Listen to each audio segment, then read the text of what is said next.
The public safety director also of the California Capital Air Show in Sacramento, so I get about 100,000 people that come to our air show in a 2-day period.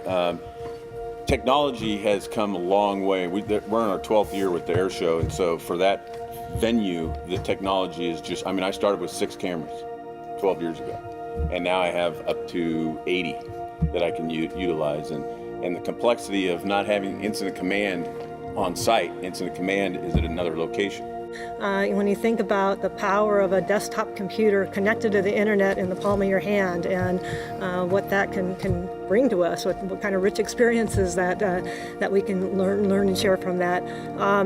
But of course, security has to be an important aspect of that, and especially because, again, you talk about evolving. Bill painted a picture of the smartphone evolving into the Internet of Things and all these connected devices, and how the vectors of attack are going to be increasing with those multitude of devices out there. So security in these devices is critical, and I'm really proud that my company is really focused on making sure we have security built into our devices, not something that we try to put in as an afterthought.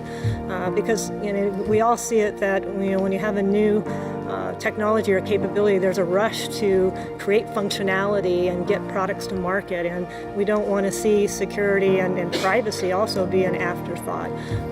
So I think as these products are evolving, it behooves us all to ensure that they have that security built in. One of the things we did, I think, very well is we talked about our philosophy in community policing, that public safety is a shared responsibility. So what we did is that we brought everybody as a force multiplier, that everybody had a responsibility to report something if it seemed out of the ordinary or if it seemed suspicious. The other component to that too, I guess, for the balance is signage. Having signage out that says this property, this office, this door, this corridor, this hallway, this field, whatever it may be, is monitored 24 hours by video. Technology has gone so fast that things are immediately, it seems like, put out on the out in the cyber world, and once it's out there, you can't get it back. Let's say you're walking down the street and someone puts a gun to your head and they rob you and they take all your money, and you have to go through and now get your ID, get your driver's license, and what a pain, all right? And that's a very scary crime too, because they had a gun to your head. But you know what? Someone could be sitting at a computer right now, and maybe in another country, and they just stole your identity and took all your money from your bank account, and you don't even know it. Part of what's underlying that and what's going to make that a reality is 5G networks. And right now we're at 4G LTE. 5G networks are coming in the next few years. And although these are the next generation, they're really more than that. These networks are going to be supporting a large diversity of devices that are at unprecedented scale and speed and complexity. When we talk about things, is that it's happening so, as everybody said, is so very quickly.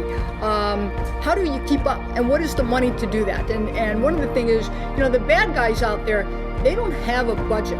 Okay? They just go out and steal more money and get it, or however they get it, and they get whatever they need. We all, for either private or government sectors, we all have a budget. Okay, so how do we keep up with all this next, latest, and greatest, and to make sure that all of the technology that we spent millions of dollars that work very well can integrate into all these other things? Otherwise, we continue to be behind the 8 ball.